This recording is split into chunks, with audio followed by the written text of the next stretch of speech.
different recordings, and you will have to answer questions on what you hear. There will be time for you to read the instructions and questions, and you will have a chance to check your work. All the recordings will be played once only. The test is in 4 sections.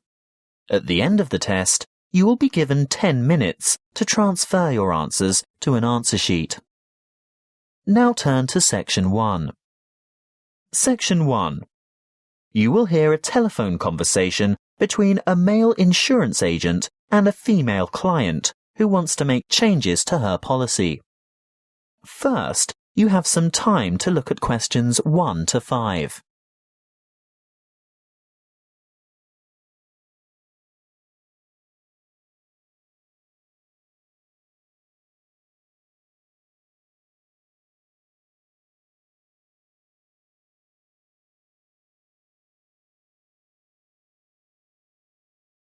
You will see that there is an example that has been done for you.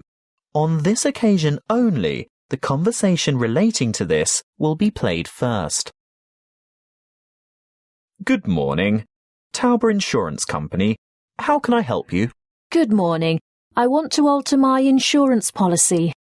Is that for your house, contents, or vehicle? My vehicle. The woman wants to change the insurance policy on her vehicle, so vehicle has been written in the space. Now we shall begin. You should answer the questions as you listen, because you will not hear the recording a second time. Listen carefully and answer questions 1 to 5. Good morning.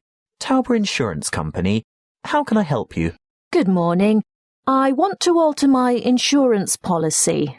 Is that for your house, contents, or vehicle? My vehicle.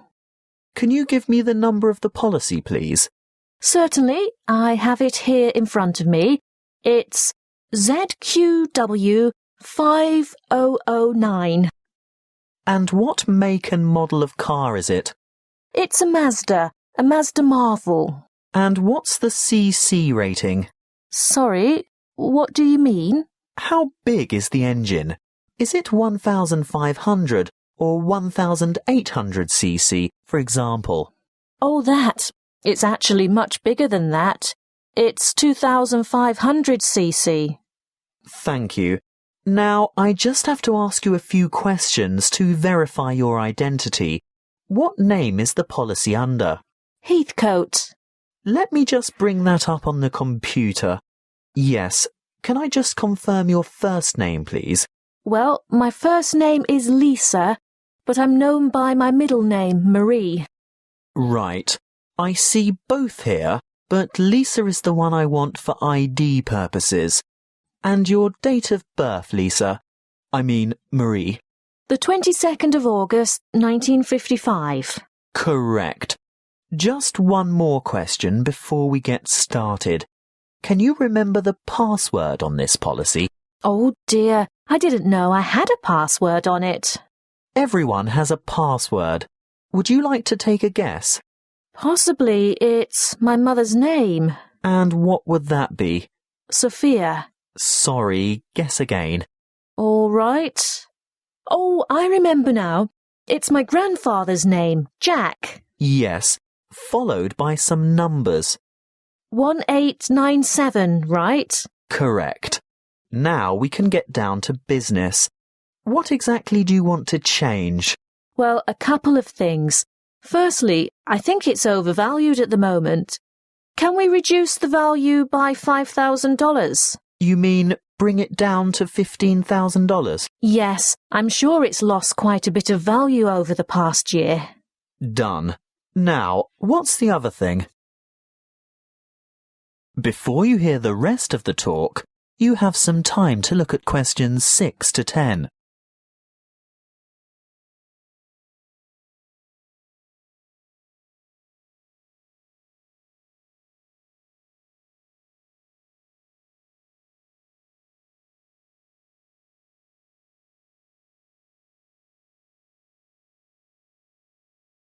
Now listen and answer questions 6 to 10.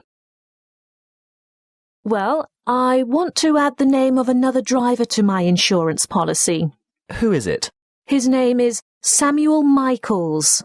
He doesn't have the same family name as you. No, he doesn't. Is that a problem? No, it shouldn't be, as long as he's over the age of 25. But we find it easier to get approval for family members. Oh, he is family. He's married to my daughter. He's my son-in-law. And he's 28, in fact. Good. And what would he be using the car for? Would it be business or social purposes? Not really. You see, I've injured my right arm and I'm having difficulty driving. It's not an automatic. I have to use the gear stick. And Sam, that is Samuel, offered to drive me to my appointments and so on. He's a good driver and I feel safe with him, but I'd like to know that the car is still insured with him behind the wheel. So that would be family reasons then? Yes, I think so. Will my premium go up? No, as long as you can provide us with a photocopy of his driver's license. A true copy. You know what I mean. You'll have to get someone from the Department of Transport to sign it, saying that he's seen the original document. I think we can manage that without any difficulty. Oh, and while he's at the department, he should ask them for a record of any driving offences, demerit points, that kind of thing. Only for the last 5 years, though. We're not interested in anything beyond that, but it's important that he has a clean record for the 5 previous years. Oh, I'm sure that won't be a problem. Is there anything else you need? Just the date for when you'd like this to take effect. Today, if that's possible. Yes, we can issue temporary cover from today's date, but full cover won't apply until we've received the paperwork and it's been approved. What exactly is temporary? He'll be covered for 2 full weeks, but it will lapse after that time if there's any problem with his credentials. That is the end of section 1. You now have half a minute to check your answers.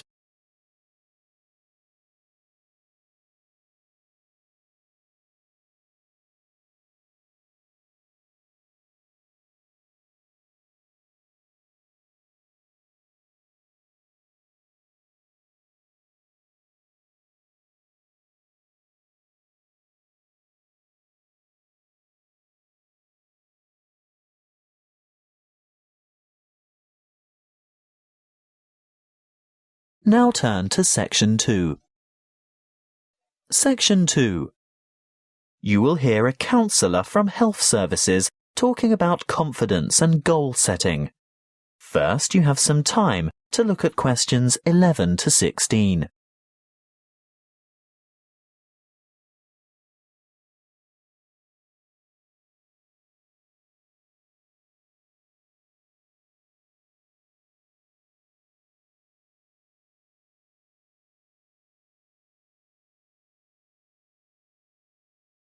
Listen carefully and answer questions 11 to 16.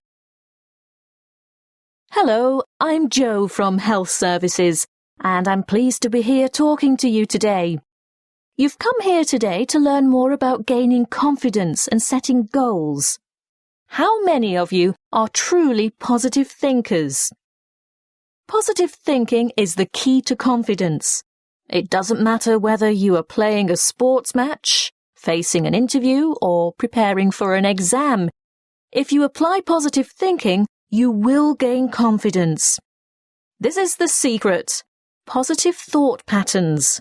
Positivity leads to confidence, which, in turn, will optimize your performance. What is the one simple mental strategy that all confident people have in common? They concentrate on success. But don't they ever fail? Don't they make mistakes? What happens when things go wrong? The crucial difference is that they don't dwell on failure. Everybody makes mistakes. How else do we learn?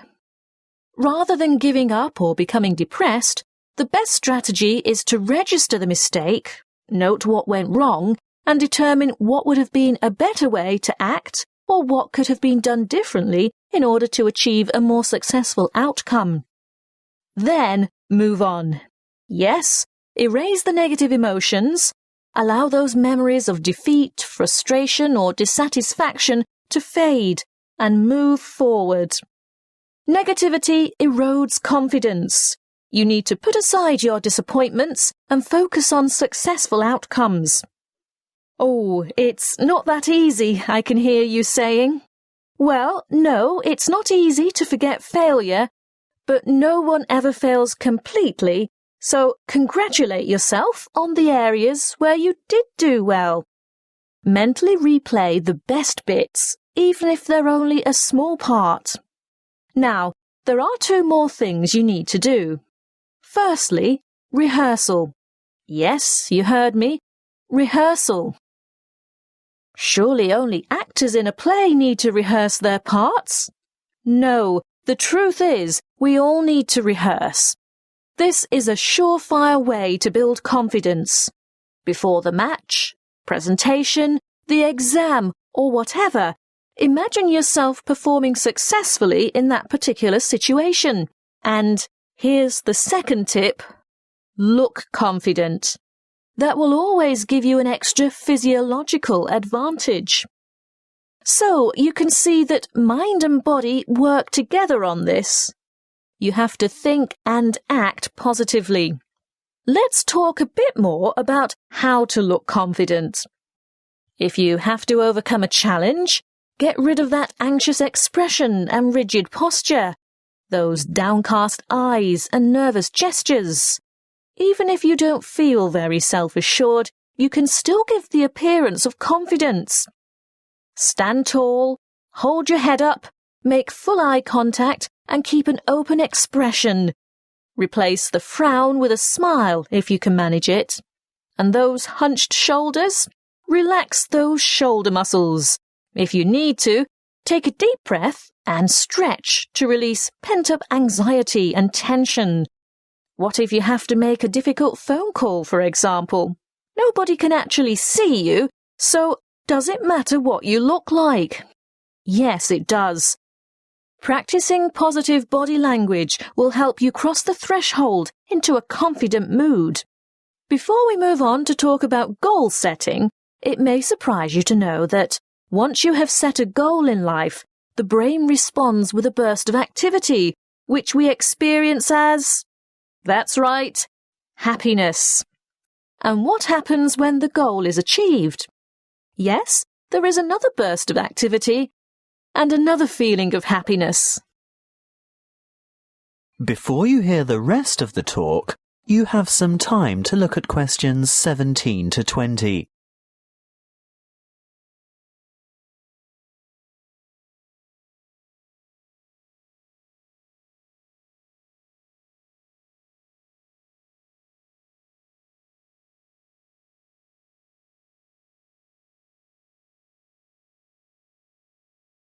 Now listen and answer questions 17 to 20. As you can see, the recipe for a happy life is to maintain a positive attitude and keep setting and achieving your goals. So, whatever your goal, whatever it is that you're aiming for, a new job, losing weight, giving up smoking, graduation, you need an appropriate, and by appropriate I mean achievable goal. That's the first step. The next thing to consider is motivation. How do you get going? Well, it's more likely to motivate you if you think of the rewards of success rather than focus on failure or what you might lose. So, you need to establish your incentives. After that, you'll have to work out the various stages and phases that you'll need to go through along the way and prepare for each one of them. If you're not naturally motivated, keep the targets small and achievable. But it really is important to ensure you collect the resources to accomplish the various steps. If you have performed that particular task before, you may already have the resources, or at least know where to get them from. If not, ask someone who has already succeeded. When you have got this far, the next stage is obvious. Yes, you have to take the first step. That's not quite all there is to it, though. The final thing is to remember to keep track of what you've accomplished. In other words, be sure to maintain a progress log. That way you can look back at your previous small successes and watch your progress along the way to achieving your goal. That is the end of section 2. You now have half a minute to check your answers.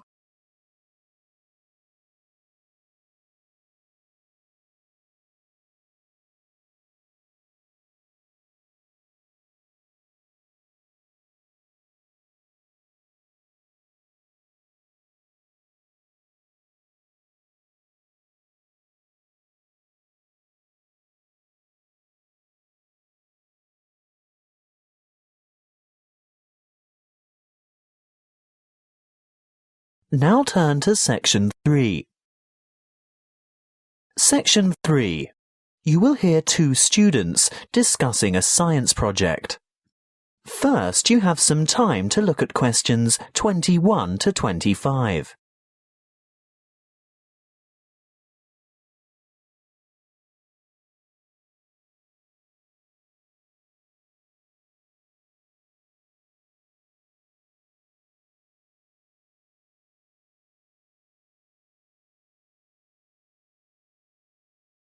Listen carefully and answer questions 21 to 25.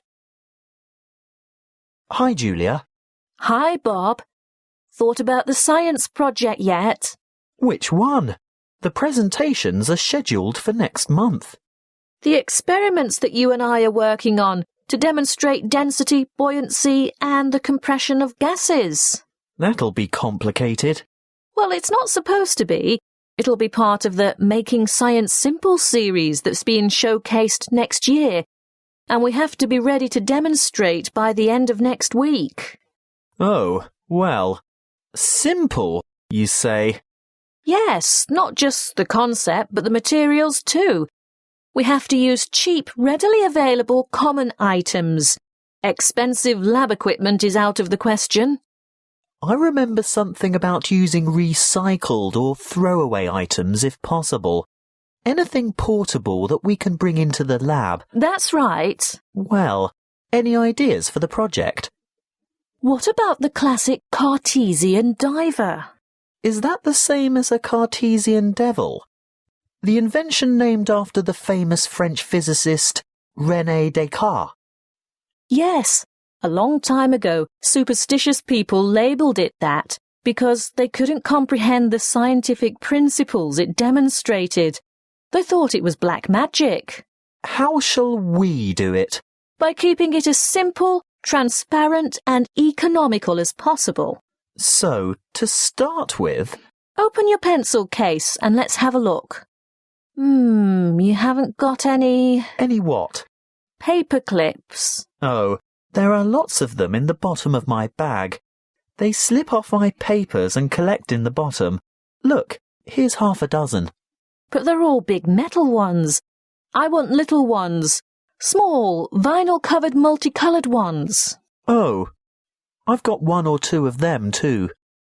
Great, and if we look around, especially on the floor, we're bound to find a few more. See? Here. What else do we need? A small rubber band. Well, I've got one of those in my pocket. No, not that kind. Let's go and ask Tara. Why? Those really small coloured bands for making ponytails are ideal. Hey, Tara? Yes? Have you got any spare rubber bands, like the ones you fasten your hair with? Oh, heaps. A whole packet full. Help yourselves. Terrific. So far it hasn't cost us anything. What now? Let's go and rummage through the recycling bins beside Joe's mini market. What for? We want a 2-litre plastic soft drink bottle with lid. Hey, I draw the line at sorting through other people's rubbish, and we're also not likely to find one with a lid. Well, go into the store and buy 2 litres of soft drink. What flavour? It doesn't matter what kind of drink you get, Just make sure it comes in a clear PET bottle. Where are you going? To the cafeteria behind the resource centre. What for? I'm after some straws. I can get them from the shop when I buy the drink. No, I've seen theirs. They're the waxed paper ones. We need clear plastic, and I know they've got them in the cafeteria. I'll also see if I can get a tall plastic cup from there. Good luck. Meet you back here in 5 minutes. Maybe longer because I want to go over to my locker and get a wire coat hanger. Before you hear the rest of the conversation, you have some time to look at questions 26 to 30.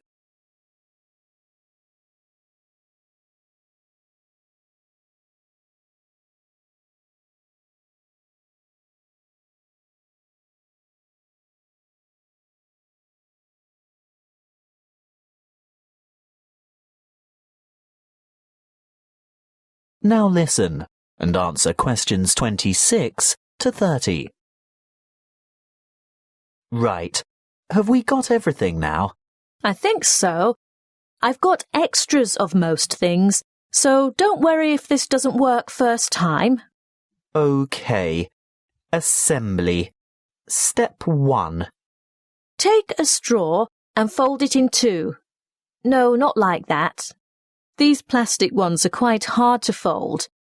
Try pinching it in the middle. That should make it easier to bend. You may even have to bite it, but not too hard. You want a sharp crease, but you don't want to break it. How's this? Good. Now, second step.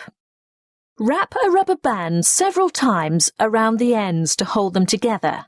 Then? Add weight to the diver. So, this straw is the diver? Yes. See how I'm pulling the outside end of a paperclip out a bit? Now, hook the part I bent out into the rubber band that's holding the straw together. No, not that way. It'll fall off. That's right. Turn it over. Now, hook 2 or 3 more paperclips on. It's hard to say how many we'll need. The idea is to get the diver to be almost all the way submerged, but not quite. We can put it in this tall cup of water to test it. What do you think? Too buoyant? Add another paperclip? I think so. OK, on to the next step. Have you got the empty bottle? Not quite. What do you mean? Well, it's not quite empty. Pour some into this cup for later. Good. Now, fill the bottle with water all the way to the top and we'll gently lower the diver in. Great. Now put the cap back on. And then? The final step is the demonstration of our experiment. You will see that when I squeeze the bottle, the diver sinks, and when I let it go, the diver rises. When you squeeze, the air bubble trapped in the straw compresses and the water rushes in, making it heavier, so it sinks. And the reverse happens when you release the bottle. What's the coat hanger for? Oh, that. If our experiment didn't work the first time and our divers stayed on the bottom, we'd have had to fish it out with a piece of wire or a hook of some kind. It's best to be prepared. That is the end of section 3. You now have half a minute to check your answers.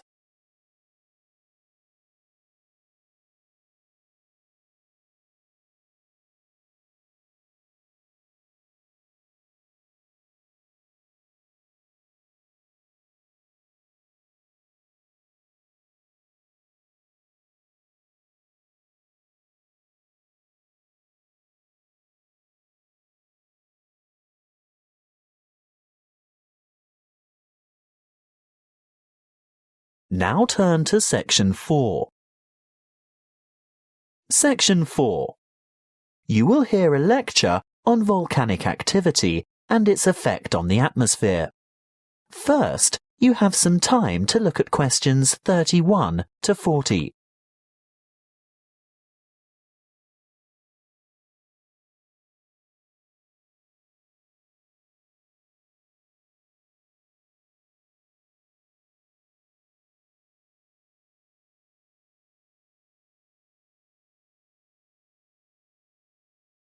Listen carefully and answer questions 31 to 40.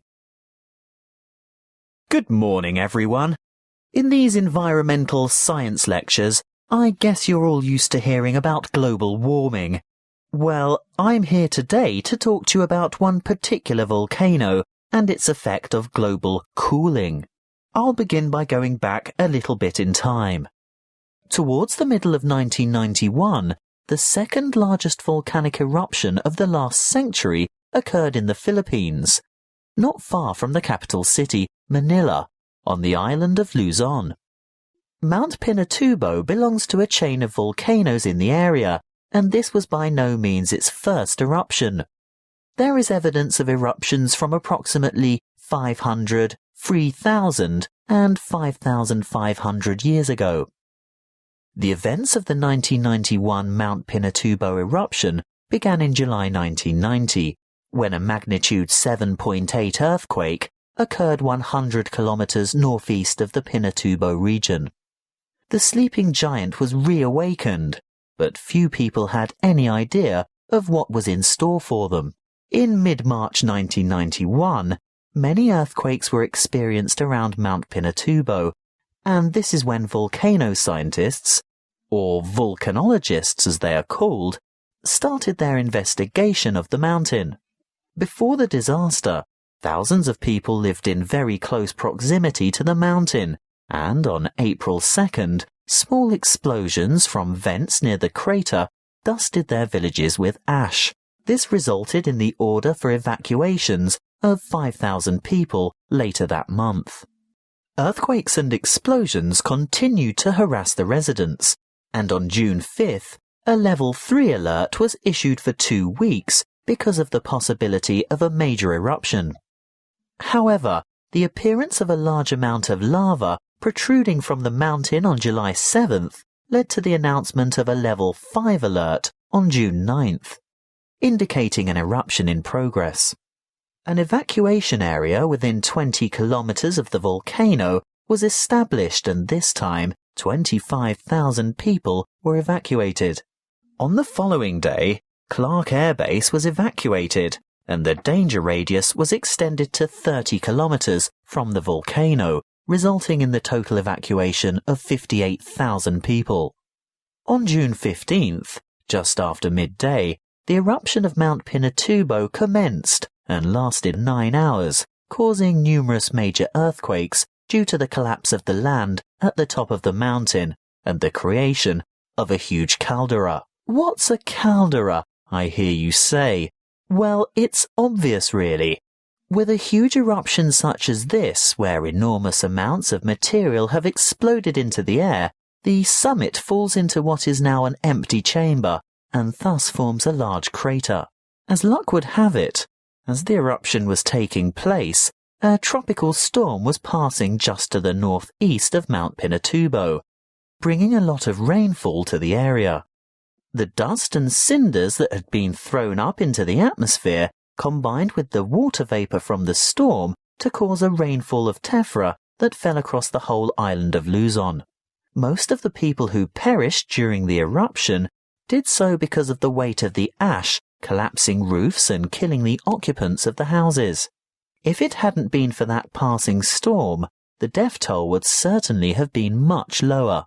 But that's not all. Besides the ash, Mount Pinatubo expelled between 15 and 30 million tons of sulfur dioxide gas. Can you guess what happened next? Yes, the sulfur dioxide mixed with water and oxygen in the atmosphere to become sulfuric acid, which is a major contributor to ozone reduction. The eruption plume from Mount Pinatubo reached high into the atmosphere, attaining an altitude of 34 kilometers, and the resulting aerosol cloud spread around the Earth in 2 weeks and had covered the planet within a year. During the years 1992 and 1993, the ozone hole situated over Antarctica reached an unprecedented size. The cooling effects of this cloud over the Earth were remarkable. It reduced global temperatures considerably. In the United States, for example, we experienced our third coldest and third wettest summer in 77 years during 1992. That is the end of section 4. You now have half a minute to check your answers.